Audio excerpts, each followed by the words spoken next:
Crime world প্রতিদিন দুপুর 12টায় শুধুমাত্র R+ গোল্ডে। কলকাতা অসমীয়া সাংস্কৃতিক সংস্থার তরফ থেকে 11, 12, 13 জানুয়ারি সল্টলেকের অসম ভবনে আয়োজন করা হয়েছিল রূপহী হাটের নবান্ন উৎসব উপলক্ষে আয়োজন করা হয়েছিল এই বিশেষ অনুষ্ঠানে আমন্ত্রিত ছিল নর্থ ইস্টের বিভিন্ন রাজ্য সহ প্রতিবেশী দেশ নেপাল, ভুটান, বাংলাদেশও।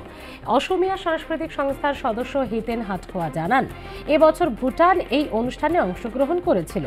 অসমের সংস্কৃতি, শিল্প, পর্যটনকে মানুষের সামনে তুলে ধরাই ছিল রূপহী হাটের উদ্দেশ্য।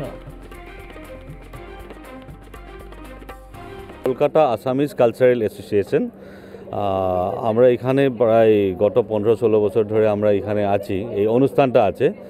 আর এখানে আমরা ধরুন আসাম বা নর্থ ইস্টের লোকজন মিলে এই সংস্থাটা, আসামের not that like only Assamese people, very অনেকগুলো বেঙ্গলি লোক, আপনার বিহারের লোকজনগুলো আগে কলকাতা বা আসামের বিভিন্ন প্রান্তে বসবাস করতো, তো ওরা এই সংস্থাটার সঙ্গে জড়িত।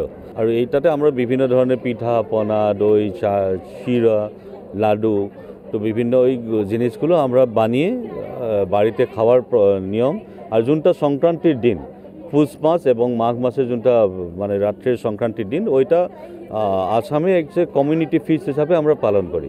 নেক্সট ইয়ার যদি আমরা এটা করতে পারি, then will participate all the states of Northeast as well as neighboring countries like Bhutan, Bangladesh and Nepal.